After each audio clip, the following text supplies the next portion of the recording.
Welcome to the Faber Show, where the focus is on helping you grow and preserve your wealth. Join us as we discuss the craft of investing and uncover new and profitable ideas, all to help you grow wealthier and wiser. Better investing starts here.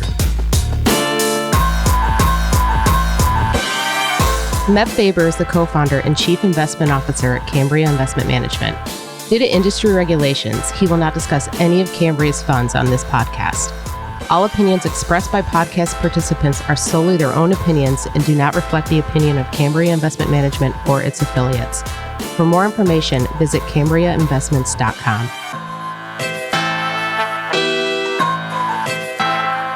Support for the Faber Show and the following message come from Wonder Capital, allowing individuals to invest in solar projects.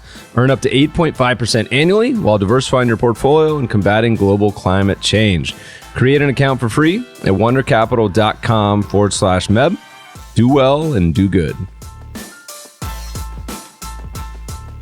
Welcome, podcast listeners. Today we welcome a very special guest. He's the Your Money columnist for the New York Times, author of the book The Opposite of Spoiled, which is his guide to teaching kids about money. Before writing at the Times, he wrote the Green Thumb personal finance column for the Wall Street Journal, and his first book, which he co-authored about taking time off from college, was a New York Times bestseller. Welcome, Ron Lieber, to the show.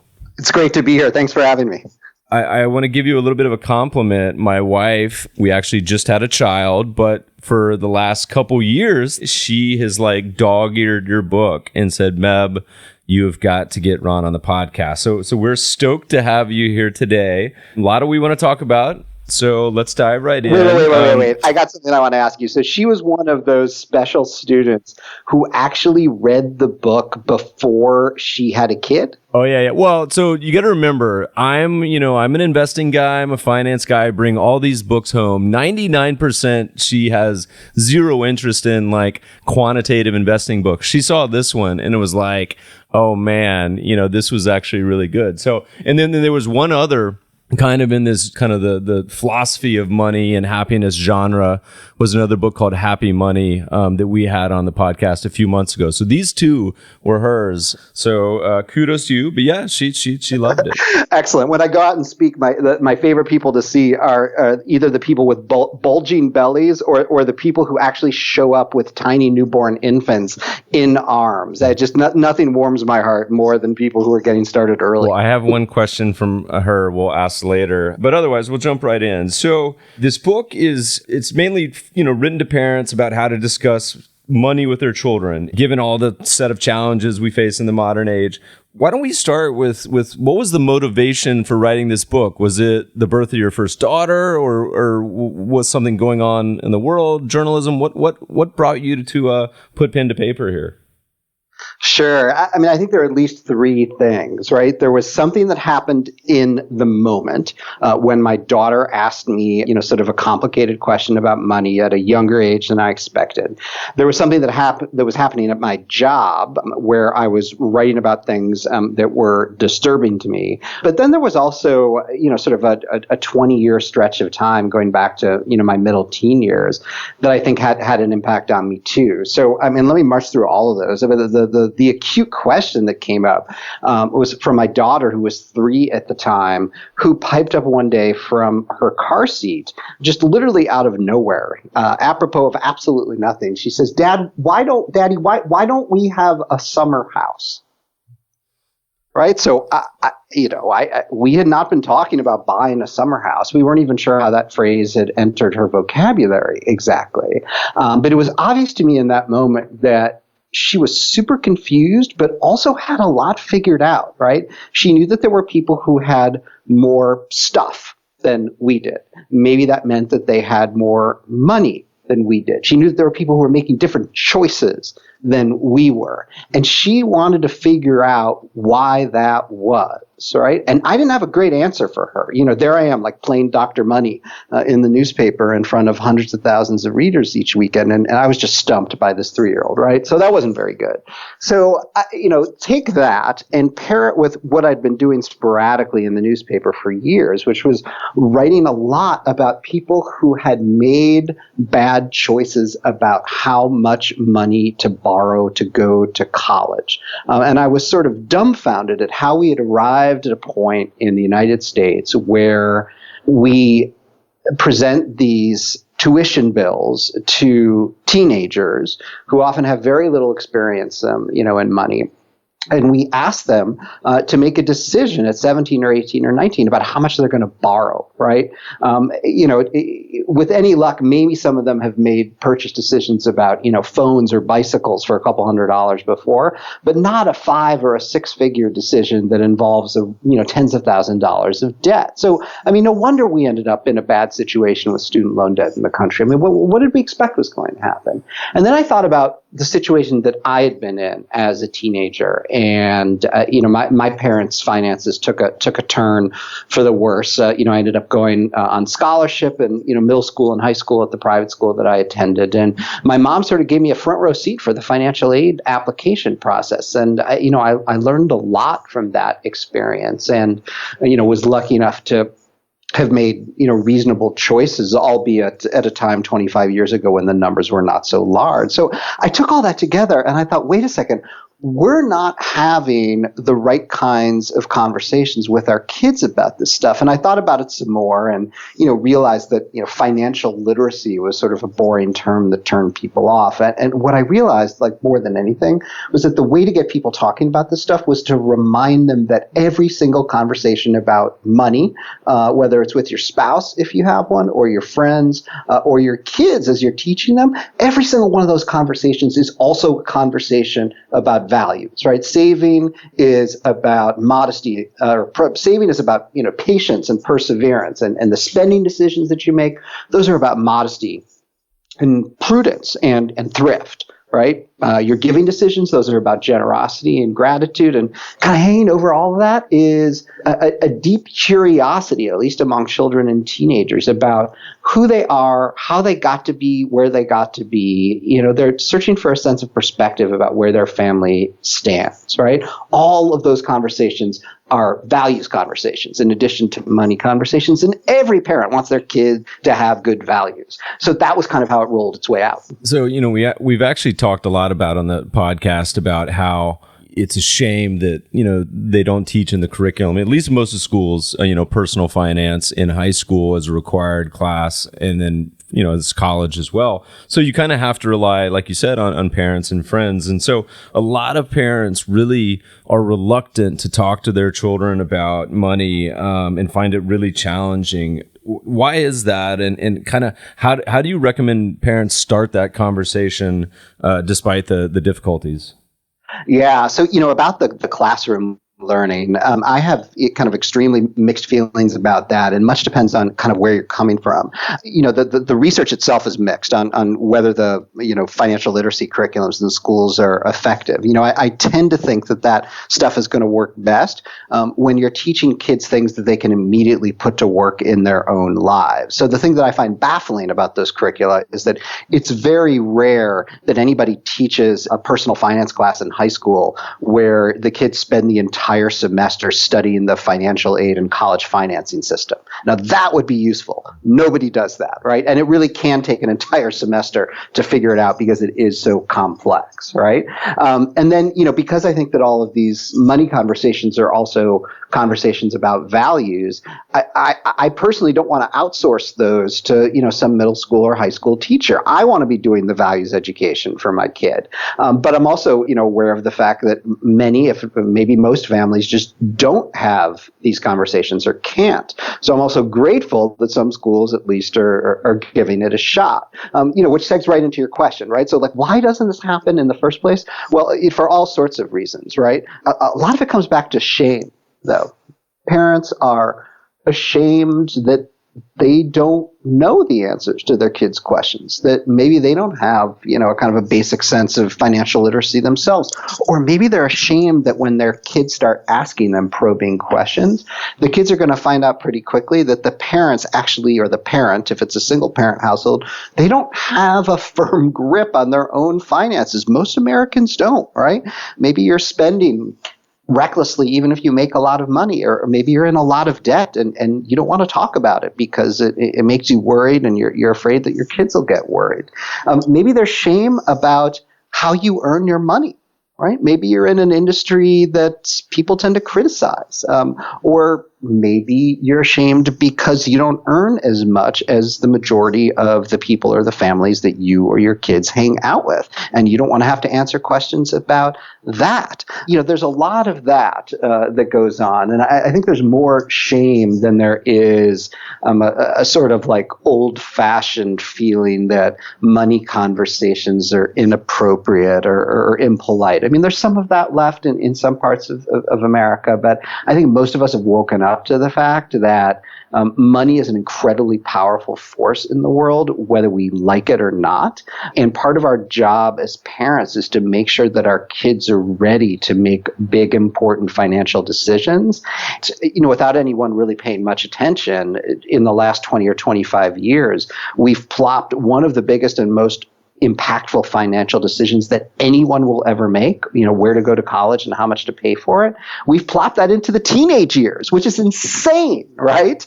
And yet that is the way that it is. It's going to be that way for a while. And if our kids aren't ready to reckon with that, if we haven't been talking to them about it for, 10 years prior and kind of getting them ready to deal with those large numbers, they could be in real trouble. They could make some terrible decisions, right? So I think most people who look at this, with a clear head, will realize that we don't have any choice anymore about whether to have these conversations. Well, there's a very simple answer on the public and private education for middle and high school, and that's you and I just design the curriculum, and then we can just take it to all the schools and say, this is what you should be teaching, Ron. That's a perfect answer. But you have a couple good pieces of advice to parents. You say, look, first of all, don't ever lie about the money stuff. Kids are too smart. They'll figure it out anyway. And praise curiosity, let them know that it's okay, even great, to ask questions. And for all these questions they ask, are we poor? Are we going to have to move, et cetera, about life and finances? One of my favorite responses you would always had, and maybe you could talk a little bit about it, that gets to the heart of it, is your response is often to ask the child, why do you ask? And maybe talk about why it's kind of a powerful response, because a lot of adults get defensive or, they get taken aback by the questions. Why is that such a good response to a lot of the questions the kids come up with? Sure. Well, I guess for starters, let's call this what it is, which is a tactic, right? We know that even when we are at our best, we will sometimes feel defensive about the questions that they are asking, right? Often they will sound challenging. Maybe they are meant to be challenging. And maybe they feel challenging because our children are pointing to some underlying logic that is actually illogical, right? So it's perfectly normal to feel that way. But it is also the case that sometimes, even often, the questions on the face of them may not be what they appear to be, right? So think about the questions that involve large numbers, right? Particularly a younger child who's asking how much your house is worth or how much money you make. And now think about where that's coming from, right? Why might they be asking that question? Well, with the younger ones, they're hanging out on the playground, and and the kids are throwing numbers around, right? Often the numbers end with ION, right? My mom's a millionaire. Well, my dad's a billionaire, right? And so it's natural for them to come home and want to know how many illions you have in your family, right? So some of it may be coming from that. They're overhearing things that make them wonder, or they're overhearing things in your household that make them wonder, right? Maybe you're on the phone with a creditor or a financial service company that you're having an argument with or a disagreement with. Maybe you and your spouse, if you have one, are yelling at each other. You're in a fight that has to do with money. The kids get worried, right? They're taking all of this stuff and they're trying to make sense of it. Now, with the slightly older ones, they are, picking stuff up in the newspaper. They are reading your mail. If they're like me, they're in your file cabinets and looking at your tax returns, which is something that I did to try and sort out what was going on, with my parents' divorce and why things seemed to be coming apart at the seams. It didn't help me out much, but I did try, right? And so, if you ask, why do you ask? You'll eventually get to the bottom of it, right? Well, I overheard this kid saying this, or I overheard mom talking about that, and I got worried, or I saw this in the newspaper, or I read this on a bill, and it made me wonder. Because, when you get right down to it, right, these questions about, how much money do we have, or how much do you make, what they're really trying to get to is something more fundamental, right? It's like, Mom, Dad, are we okay here? are we normal, right? And if we're not normal, right? If we have more than anybody else that we know, is there something wrong with that, right? Or if we have less, if the reason why you won't let me have those shoes is because we actually can't afford them, is that because we did something wrong? Right, so those are very different questions than how much money do you make or are we rich, right? And I think it's ultimately important to answer the questions that they are truly trying to get to the bottom of, the things that are unsettling to them, and to make sure we satisfy those. And then once we do that, we're sort of off the hook on the, six-figure housing number or the seven-figure net worth number or whatever it is. And we can sort of save those more difficult conversations for later. And I thought one of the best examples in your book, money can be so abstract, even for professionals in our field. You start talking about these large numbers and what they mean. And I think it was, and I'll paraphrase this, but a father came home one day, his kids were asking about a lot of topics and budget. And he said, I think they looked up how much he made, and he just went to the bank, right? And withdrew a month's of salary and took him a couple of days to get it, laid it out on the table. And after their kids' eyes were just googly eyed, actually went and took piles of the money and said, look, this is how much we pay for insurance, and this is how much we pay for this and that. And I thought that was such a beautiful example to kind of, bring it home a little bit. I don't know what he did with all the money afterwards. Maybe took it to the horse track, but I love that example. Well, let's segue a little bit. There's so much I want to cover. The title of the book, when you talk about spoiled, the derivative used was originally the word was referring to meat, and there's no real antonym to spoiled. I think you said the best was fresh, and it would sound funny to go around talking about your really fresh kids, but you said spoiled kids tend to have four things in common. Do you remember what those four are? Could you talk just real briefly about kind of the overview of what these traits are, and then we can kind of get into some specifics on how to avoid that and cultivate the non-spoiled nature? Sure. Yeah. I mean, the way I got there in the first place was that, the point at which I seized on this values question, I was trying to figure out for myself, all right, well, what are the things that parents, I guess, worry about in the first place? Like, what are the opposite of good values? And, when I started to ask people, well, what's the like the worst word that somebody could use to describe your kid that would make you feel like you had flunked as a parent? The word spoiled came up more than any other word. I tried to figure out, but before I figured out what the opposite of spoiled was, I had to figure out what spoiled actually meant. Like, why is it, why does that make the hair rise up on people's arms? What is it that, is there like a clinical definition of it? And it turns out that there is one. There's this guy based in Illinois. He's mostly retired now, but he used to travel around the country doing continuing education seminars for school psychologists and other clinical psychologists. And he developed his own kind of definition of it that had four parts that I felt like, was the best one that I found. And the thing that's cool about it is that it has almost nothing to do with money. You do not have to be rich to spoil your child. It can help some, but it's not necessary, right? So this is how he put it, right? Like, number one, spoiled kids do not have any rules at all, right? spoiled kids. Number two, if there are any rules for the way in which they're supposed to, behave and conduct themselves, they are generally not enforced. So, there are no consequences for breaking the rules such as they exist. Then the third part of the rule is that, spoiled kids are also children for whom the path in front of them is always laid smooth, right? So there are no bumps in this road. And if you fall down, if you screw up, if you break the rules, if you fail, there's always going to be somebody there to kind of pick you up and brush you off, so that you do not have to, suffer any consequences. And it's only in the fourth part of the definition where you start to get into, things that involve money. Spoiled kids are also kids who express no gratitude. They think that they have it coming.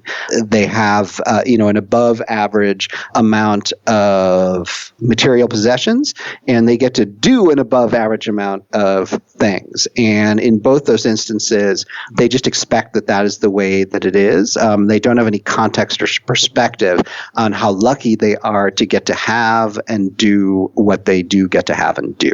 And so obviously with that last one, it's easier to spoil a child, if you have a lot of money. But, I also heard from people in situations where, families were divorced or the parents had lost their job, and, and often, parents and other family members and family friends who feel badly or guilty in that context will lavish whatever remaining resources there are on the kids so that the kids are somehow insulated from the stress that the family is under. So even if the family is under financial constraints, it may be that the parents overcompensate by trying to do nice things for the kids, and if the kids have no appreciation for that or aren't taught to appreciate it, they too can become spoiled.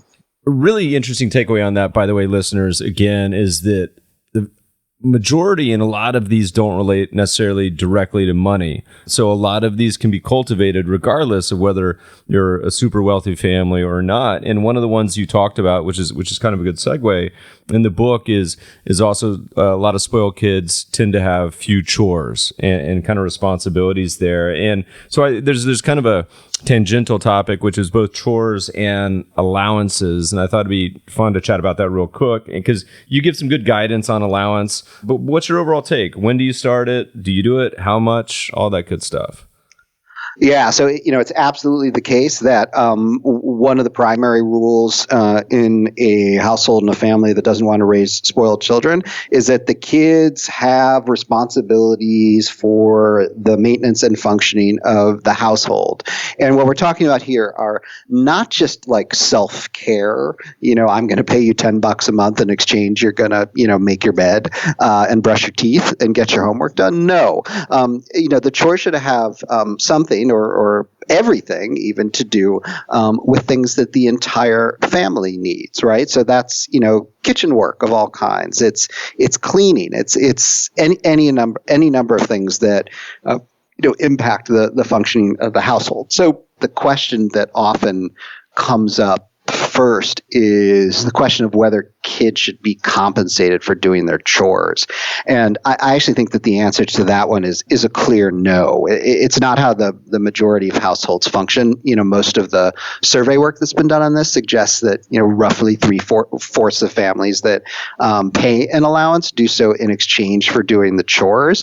I have just like a practical problem with that. As many families have discovered, as the kids get older and smarter, they may say to the parents after a certain point, if they happen to be frugal, right? Look, they've got, let's say they've got like months of allowance saved up.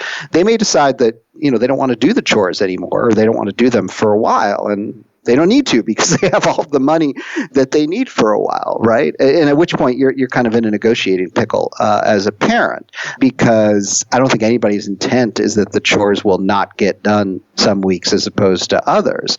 But if that's the deal that you set up, well, you've placed yourself in a rough position. So I'd much rather parents put themselves in a situation where the chores are done as a matter of course. They're done for free. And if you're looking for leverage or consequences to make sure that they do get done, well, you can just take away something that the kid likes to do.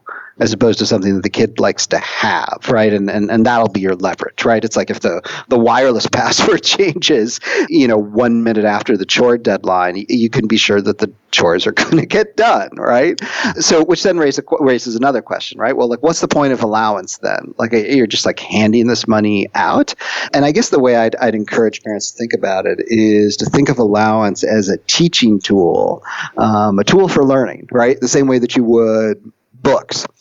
Or musical instruments, right? We want them to practice reading and get really good at it. We want them to practice their musical instruments so that they get to understand the joy of improving at that.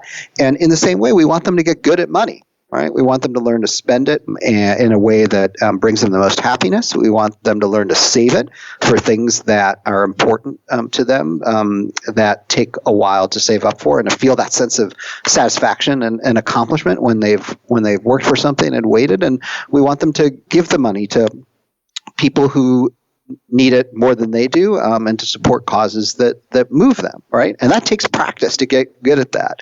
And we want them to be good at it because we're going to shove them out at 17 or 18 or 19 to make, big decisions about how much money they borrow to go to school and what they want to do with their lives. So, it makes sense to start that earlier rather than later. And it's funny because in the book, I think you said you can even start it in first grade, and, older kids will need more allowance than younger.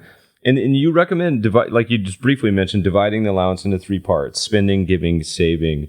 And it's funny because as you read this book, that it's certainly a lens onto raising children, but so much of this advice and some of the questions I have coming up also apply to adults. And so many adults kind of focus on the wrong things when it comes to money. And I think this, even if you applied part of this to an adult, is such great advice. And so could you talk just real quickly about the kind of 3 buckets? Is that something that you see as an equal allocation? Do you put equally in the give, saving, spending? How much leeway then do you let them use in what they choose from that? What's kind of the thought process there? Yeah, well, I'm glad you mentioned the adult connection because I think it's totally true, right? If you look at those 3 jars, and I put them on the cover of the book for a reason. If you think about it, right, that is kind of how healthy grown-ups think of it, right? If you are a financially well-behaved middle or upper middle class or upper class person who's able to afford to save, that's about how you do it, right? And the ratios are roughly, we all sort of know what we're supposed to be doing, right? We put away, 15% or so for retirement. We put away another, maybe 5% for college savings, or a down payment or other, more medium-term goals. Depending on which God we believe in, maybe we tithe 10% or maybe we give away a little bit less or a little bit more, and all the rest of it kind of goes towards spending. We may not think of it that way. But that is in fact what we were doing with our mental accounting, right? So, the allowance in the 3 jars, that's just a junior version of that. Now, kids' allocations will be different. I don't have any particular prescription for what makes the most sense. I think much is going to depend, particularly as your kids get towards their teenage years, about like what you're asking them to use the allowance for.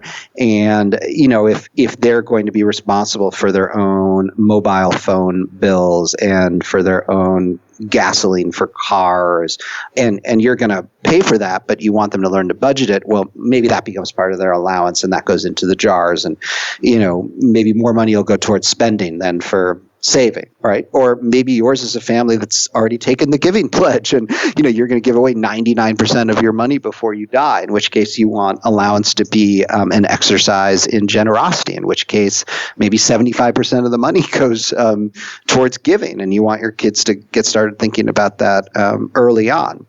The easiest way to do it, right, is just to do it equally. The hardest part for parents quite often is just like the logistics of getting this done and make sure it happens each week. And, if you're having to do, singles and 5s and 10s, and then it depends on having the right amount of, green cash money, which many of us don't carry around as much anymore. So, I would default towards like kind of what's easiest and what, makes the most sense when you compare it to the kind of values you're trying to teach. And it's as we talk about this, I have so many flashbacks from childhood. I remember my grandmother, we had this like those big water cooler bottles that we would put change in, and as a means of kind of saving. And after a number of months or a year or whatever, would take it to the bank to get redeemed for cash. And I was always astonished about how much money it was, because it only looked about $15, ended up being like $100 or $200. Now, granted, grandma was probably dumping her change purse in there every day, but but thinking about guidelines for the giving and saving and spending, it just reminded me of another thing. We had a similar situation growing up where my dad was like, "Look, if you save this money, you can spend it on whatever you want." And when he finally got around to it, he's like, "All right, Meb, what do you want to spend it on?" I said, "I want to buy a butterfly knife." And he's like, "What are you talking about?" I said, "Well, I could buy anything I wanted." And so he ended up, or I think it's either that and like a Chinese star. So much to my neighbor's chagrin, me throwing Chinese stars in the background. But are there any guidelines you have? Is it just kind of common sense where you kind of say, "Hey, we're going to give to charities that you really support," or is there any general suggestions you have here? So a couple of things there. You'd asked before about whether money can migrate from one jar to the other. You can set whatever rules you want about that, and many parents are thrilled when something really bad happens in the world. Sometimes kids will want to take all of their spend money and all of their save money and dump it in the give jar and give it all away to help the victims of whatever tragedy has occurred.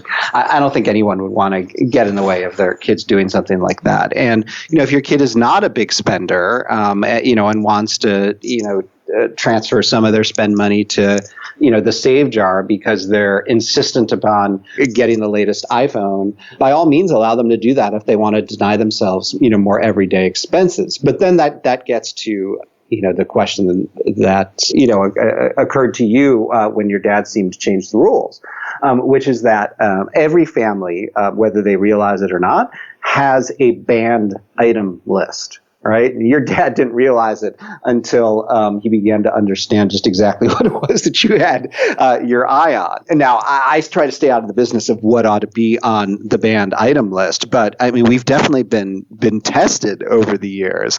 My daughter is 11 now, and she decided about a year and a half ago that she really wanted an ombre. Do you guys know what an ombre is? No.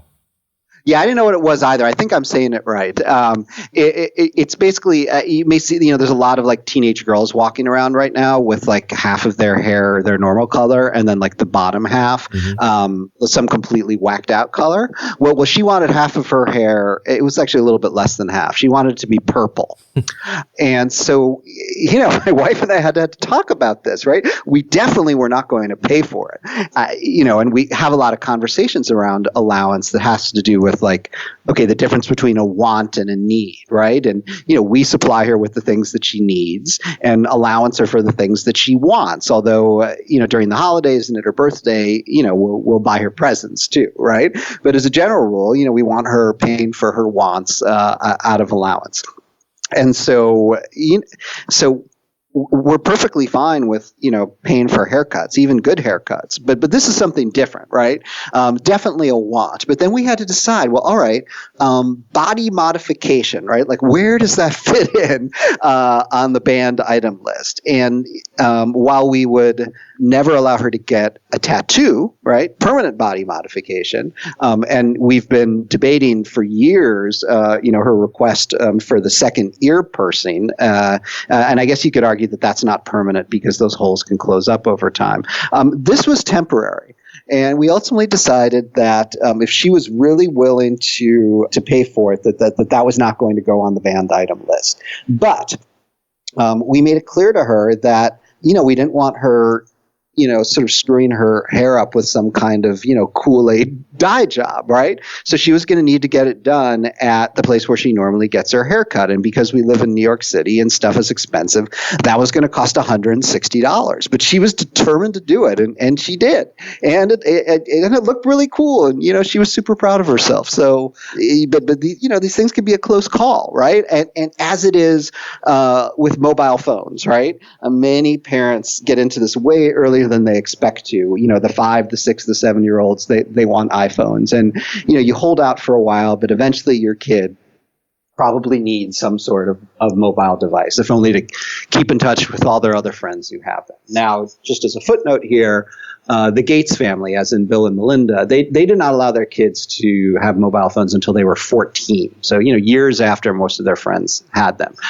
So, there is a prominent case for holding out here. But, when your kid gets their first phone, most of them are going to want an iPhone, and you're going to have to decide, well, is that a want or a need, or is a phone that is that advanced and expensive something that belongs on the banned item list permanently? Right? Like, just that middle school kids and maybe even high school kids are not responsible enough to own an iPhone. And, that's a judgment call that you're going to have to make. And now a word from our sponsor. Today's podcast is sponsored by FreshBooks, the best cloud-based small business accounting software. Look, I've never taken an accounting class in my life and found FreshBooks easy to navigate within the first 30 seconds. Here's an example. Say you're racing against the clock to wrap up 3 projects, prepping for a meeting late in the afternoon, all while trying to tackle a mountain of paperwork. Welcome to life as a freelancer. Challenging? Yep, but our friends at FreshBooks believe the rewards are so worth it. Look, the working world has changed. With the growth of the internet, there's never been more opportunities for the self-employed. To meet this need, FreshBooks is excited to announce the launch of an all-new version of their cloud accounting software. It's been redesigned from the ground up, custom built for exactly the way you work. Get ready for the simplest way to be more productive, organized, and most importantly, get paid quickly. The all-new FreshBooks is not only ridiculously easy to use, it's also packed full of powerful features, such as create and send professional-looking invoices in less than 30 seconds. Set up online payments with just a couple of clicks and get paid up to 4 days faster. See when your client has seen your invoice and put an end to all the guessing games. FreshBooks is offering a 30-day unrestricted free trial to my listeners. To claim it, just go to freshbooks.com/Meb and enter the Meb Faber Show in the How'd You Hear About Us section. Again, that's freshbooks.com/Meb. And now back to the show. Well, I remember a very traumatic part of my childhood where I was all about the idea of dyeing my hair and used lemon juice and ended up being this horrific orange, yellow color for months on end. Right. But I got the perfect solution for you on the tattoo. We just invested in a tattoo company that does the kind of 2-week temporary tattoos that actually look pretty similar to the permanent ones. So maybe that's a solution for you. All right. I like the Bill Gates suggestion. I think I've often heard attributed to Steve Jobs too, that he used to limit screen time per day for his kids, which I think makes a lot of sense. But I want to touch on 1 or 2 things before you have to go. And it's funny. So much of what we've talked about today, again, a lot of it doesn't necessarily explicitly talk about money, where we're talking about rules governing behavior and boundaries and chores. But one of the things that people, I think, most associate a spoiled child with is kind of materialism. And so let's switch to the idea of a materialistic kid. And what are the kind of influences or conditions that end up spoiling a kid there? Just kind of let you run with that topic. Sure. So, for anybody listening out there who wants to kind of go deep on the topic of materialism and the damage it can do, I learned so much from reading a book called The High Price of Materialism. It's by a Knox College psychology professor named Tim Kasser. If you've never had him on or never even heard of him, he should basically be your next call. He's just a terrific guy and has so many smart things to say. I read every word of that book twice, and it turns out there's a lot of academic research on just how psychologically damaging materialism can be, right? So, which is not to say that it is bad to covet things, right? But I think it's quite another to get everything or nearly everything that you covet, and then to value those things that you have and that you get to do more than the human relationships in your life, right? And so that's what we're trying to avoid. And so, for families who are lucky enough to be able to get their kids everything that they need and a pretty good chunk or maybe even all of what the kids want, you have to come up with like a sort of dividing line, like a line in the sand over which you will not step. Right. The psychologists who've studied affluent families kind of have a word or a phrase for this. It's what they describe as kind of like the art of artificial deprivation or forced deprivation, right? Where just because you can afford to do or to have something doesn't mean that it's necessarily a good idea. And so trying to figure out exactly where that line is, it isn't a bright line. But one way to give your kids, especially older ones, teenagers, some control over this is in fact through allowance, right? And the question I always get, well, like, how much is the right amount, or just like how much is enough, right? Which is one of the greatest kind of most cosmic money questions of our time, right? And I guess the answer to that question is more of like a rule or a maxim than it is a dollar figure. I mean, the answer, or the antidote to materialism is this, right? You always want your kids to have enough money so that they can get some of the things that they want, but not so much that they don't have to make a bunch of really hard choices, right? Trade-offs. Because that's what we grown-ups do with our money each and every day. We may not realize it when we're doing it, unconsciously or subconsciously, but none of us can have everything, right? As Stephen Wright used to say, where would you put it, right? But even those of us who are in the 5% or the 2% or the 1%, you still can't do or have everything that you want. Creating those constraints, giving them an opportunity to practice trade-offs and to learn, often the hard way by making really big mistakes that we don't bail them out of, to learn, which things that they can spend money on bring them the most joy. That's incredibly valuable. It's an incredibly valuable learning experience. And the point at which you figure out what that right amount is, it becomes harder for them to take on materialistic tendencies because they just don't have enough to be in the upper third or upper half of their peer group, right? Because of that forced deprivation. Now, I get that it takes discipline. I get that they will whine. I get that you will sometimes feel like the bad guy, but you just have to know that it's good for them and ultimately good for you to put the decisions in their hands. I love the example you give in the book. You talk about to prevent a spoiled kid, yet not to be too austere. You mentioned the Dewey Rule, where you arrange it so that your kids end up in kind of the 30th percentile. So if like 10 kids are getting a car, yours is like the 7th nicest out of 10. And it's so funny because I remember so many friends in high school had these just old, really terrible station wagons. And I had this, my dad gave me his old 1983 Land Cruiser wagon. And I love that thing more than any car I've ever had. The street value was nothing.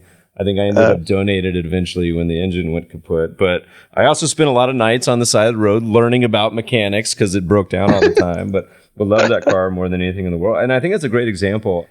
Can you tell us about your Toothfairy example in the book too? Because I thought that was such a wonderful example of not, focusing necessarily on the dollar amount and being a little more creative about ways to think about just money in general and kind of material thinking. Parents who are parents for the first time, will get to the point often quite unexpectedly, as my wife and I did, when our daughter lost her first tooth and we just had not contemplated what our formula was for, Toothfairy compensation at that point. We were sort of scrambling. I remember posting on Facebook and just, a cascade of dozens and dozens of nutty responses, some of which I put in the book. And, the best two examples I had, one came from a couple here in Brooklyn who had long since decided that they saw no reason to reward their children monetarily for, a basic biological function, which is, the baby teeth coming out and the grown-up teeth coming in. This happened to be a family where the parents both travel outside of the U.S. for work pretty often. And so they decided what they were going to do was that when the first tooth came out, they got their kids a book called Throw Your Tooth on the Roof, which is a book about different traditions in different countries about what they do in those cultures when kids lose their first teeth. And quite often they have nothing to do with money. It's only we Americans who have decided that that's a good thing to do. But then when the kids lost subsequent teeth, they would put coins from different countries under their pillow. And so, the next morning there would inevitably be conversations about, what did you see in that country? How much would this coin be worth there? What's the coolest thing you could buy there to, eat or to drink or to do for this amount of money? And it kind of expanded their imaginations and, got them thinking about where they would like to go someday. And so, I thought that was useful. Then there were a couple of educators out in the San Francisco Bay Area who did the following. Every time their daughters would lose a tooth, they would replace that tooth overnight with a different tooth that came from an unnamed animal. And each time it would be a different animal. And the kids would wake up to a letter that had been written backwards in disappearing ink that they could make appear and then hold up to a mirror. And the letter contained clues about the animal that the tooth had come from. And they would order these teeth on the internet through some crazy store in New York City. And I can already hear people kind of sign with exhaustion, right? It's like, how could I really pull something like that together?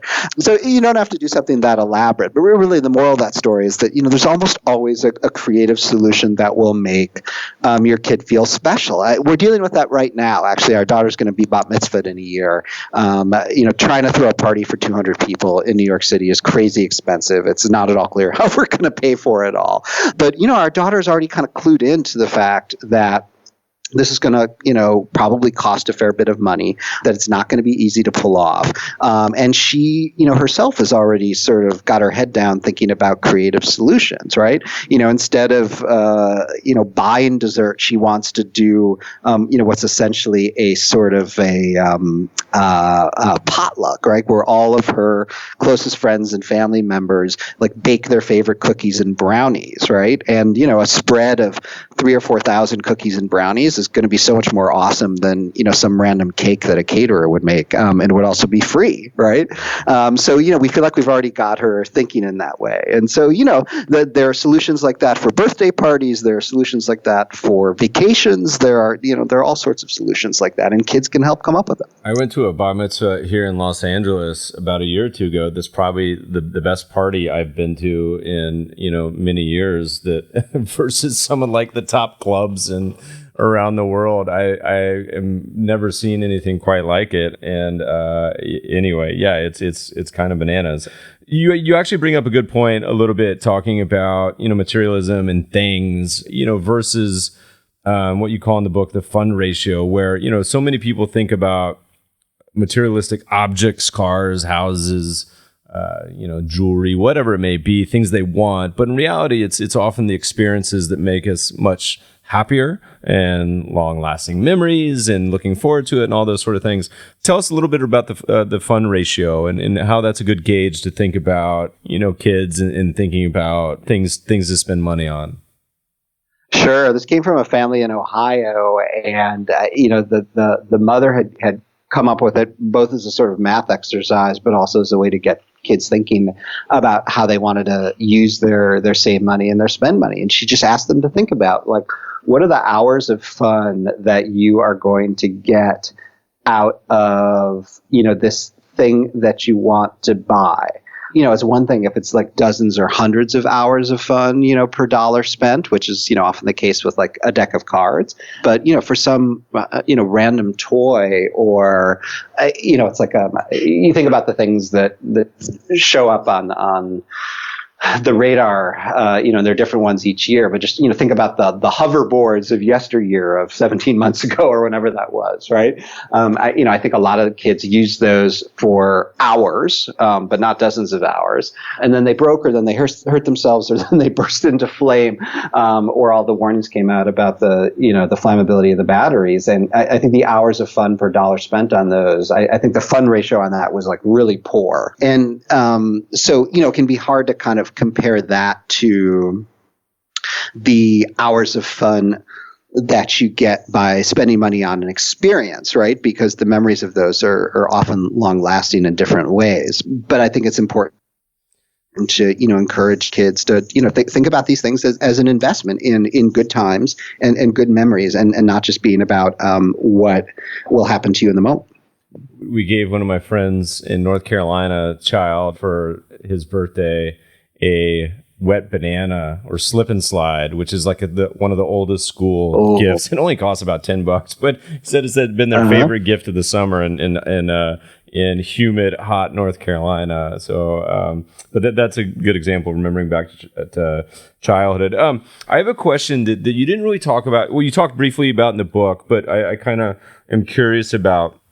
You talk about an exchange between Jon Stewart and Chris Rock, where they're talking about their kids and how much better they've had it than they did.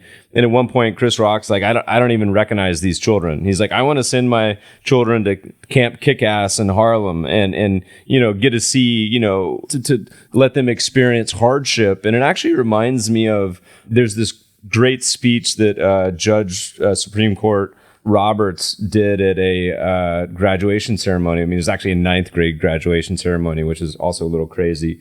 But I'm going to read like 2 lines from it, and then we can kind of talk about this, because I don't know that I have a great answer for this. But Robert says, "Now the commencement speakers will typically also wish you good luck and extend good wishes to you. I will not do that, and I'll tell you why. From time to time in the years to come, I hope you'll be treated unfairly, so that you'll come to know the value of justice. I hope that you will suffer betrayal, because that will teach you the importance of loyalty. Sorry to say, but I hope you'll be lonely from time to time, so you don't take friends for granted. I wish you bad luck, again, from time to time, so be conscious of the role of chance in life." And it goes on. It's a really beautiful paragraph. And one of the things I was trying to think about is kind of, how do you cultivate so many of these podcasts that I listen to and we talk about, and they'll often ask guests, what would you do differently? And they'll say, I wouldn't do anything differently because it was the hardships that really made me who I am. And so for so many children of privilege that kind of, grow up in a wealthy country, and in many cases, the top wealth of that country, how do you cultivate those experiences to develop a child that kind of has that hunger and that drive? Is this something you think about, or do you have any good insights there or thoughts? I do. And I mean, here's one way to think about it. I talked about this in the book as sometimes like a, sort of like deliberate down grading of lifestyle or circumstance. And I get that it's, just not reasonable to expect that parents will do that, when it comes to their kids' like education, say. But it is quite often possible, say in the summer, to help your kids live in a way that's maybe different than the way they might have been accustomed to during the school year. So, I spent a lot of time thinking about summer camps and actually visiting them, because I just had this hunch that the sleepaway camps that were a little bit kind of lower to the ground had a lot to teach us about life and about putting things in perspective. And probably the favorite one I visited was a place called Pine Island, which was in a little island in the middle of a lake in the middle of the state of Maine. And there's barely any electricity or running water on Pine Island, and the boys all bathe naked in the lake with biodegradable soap. They sleep in tents. The bathroom there is like an elevated perch. I hesitate to even call it an outhouse, but the boys kind of sit up there, in a bathroom with no partitions. It's the largest biodegradable kind of collective toilet I've ever seen. And when I sat down with the camp director to ask him what exactly it was that he was trying to figure out there, trying to accomplish, he said, think about it this way. He said, a bunch of my kids here, come every year from New Canaan, Connecticut, right? So, if you don't know what New Canaan is, it's a stand-in for Palo Alto or Scarsdale or Beverly Hills or Highland Park, Illinois, or, name your favorite upper middle class suburb, right? And he said, the problem with New Canaan is nobody needs you in New Canaan. But he said here on the island, he said, there's only 90 of us. We've, got no electricity, not much running water. The happiness that we create, the joy that we share, the fun that we have is generated by the boys who are here. And for that, every single person is needed. Right? And if you go to a camp like that, if you can somehow have that kind of experience, I think you come to the conclusion that, all the stuff that you may be lucky enough to be surrounded with during the school year, whether it's, a nice home that you're lucky enough to live in or a, school or school system that, has above average amounts of resources, all that stuff is great. But it may not be necessary, right? What's actually necessary is, those things that Justice Roberts were talking about. It's loyalty and friendship and kindness and teamwork and togetherness, right? And sometimes the best way to learn about those is in an environment that's stripped of the creature comforts that you might have become accustomed to. So, that's the value of a great sleepaway camp. Now the irony there is that experience costs $10,000 a summer, the same way that the robotics camp does. But at Pine Island and many other camps do have, scholarship programs, and, it's possible to get financial aid. The Y camps that are out there are often much less expensive, but can teach many of the same lessons. And so, there's a value to being away from home in a different environment, doing different kinds of things. That makes me very nostalgic. Like, I want to go to camp right now. That's I want to go sailing, go hang out, and go sleep in the woods. And you also mentioned that it's totally reasonable for kids to work when they're young. Do you have any parameters on getting a job? I probably transitioned from chores to having more responsibilities. Any just broad 10,000-foot view on kind of working in general for kids? Oh, sure. I mean, just because we're not going to pay our kids for their regular chores does not mean that they should not learn what it's like to earn a wage and work for somebody else, preferably someone who isn't a blood relative, somebody who will, kick their ass around a little bit and fire them if they don't do what they're supposed to do. Those are good lessons to learn. The academic research on this suggests that, as long as kids are not doing it for more than 10 or 15 hours a week, their grades tend not to suffer. Some kids will want to do it much more than that, the entrepreneurial sort, and at which point parents wonder, well, gosh, this might be getting in the way of their extracurricular activities, even if it's not getting in the way of their grades. And, you shouldn't let it get in the way of their schoolwork, obviously. But parents worry about substituting entrepreneurial activity for some other extracurricular activity that might be quote unquote worth more when it comes time to apply for colleges. I would encourage people not to worry about that. Colleges are looking for kids with, commitment and passion, and who are doing things that are unique, things that they can talk about intelligently that will make them interesting peers in the dorm room or in the classroom. I heard so much of this when I was reporting the opposite of spoiled that I actually went and talked to a bunch of college admissions officers about this, and the basic response was this: we are so sick of these overprogrammed kids who all look the same. And if there are kids who are out there who have worked for money and have done interesting things, that's actually going to make them stand out, not the opposite, right? So by all means, if your kids want to work, let them work, and I would say make them work at least one summer so that they get a sense of what that is actually like. I think that's a great rule of thumb that we used, which was my niece was working during college and then found out to the point where she was also selling blood plasma. We said, okay, you're a little strapped. You may need a little more help to the point when you're doing that. But look, I have 4 pages more of questions, so we may have to invite you back on my son's first birthday to talk a little more about this. Ron, so by the way, listeners, we're gonna add a lot of these links to the show notes. Ron's got some great book suggestions for young adults, including even in a subscription for kids' books that talk about money at thepicturebookclub.com. So we'll add show links to all these.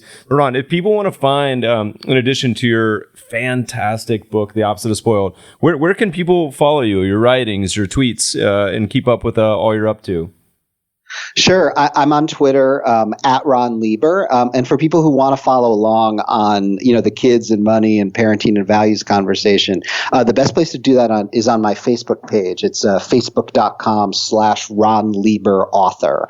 If you just click the like button there, you'll be all set. At least a couple times a week I'm in there, posting whatever the most interesting thing is that I found in that moment and, leading discussions about it. So I would love to have more people along for the ride. Awesome. Again, thanks so much, Ron. Listeners, thanks for taking the time to listen today. We always welcome feedback and questions for the mailbag at feedback@themebfabershow.com. As a reminder, you can always find the show notes, other episodes at mebfaber.com/podcast. Subscribe to the show on iTunes. And if you're enjoying the podcast, please leave a review. Thanks for listening, friends, and good investing. This podcast is sponsored by the Soothe app. We all know how stressful investing in volatile markets can be. That's why I use Soothe. Soothe delivers 5-star certified massage therapists to your home, office, or hotel in as little as an hour. They bring everything you need for a relaxing spa experience without the hassle of traveling to a spa. Podcast listeners can enjoy $30 to their first Soothe massage with the promo code MEB. Just download the Soothe app and insert the code before booking. Happy relaxation.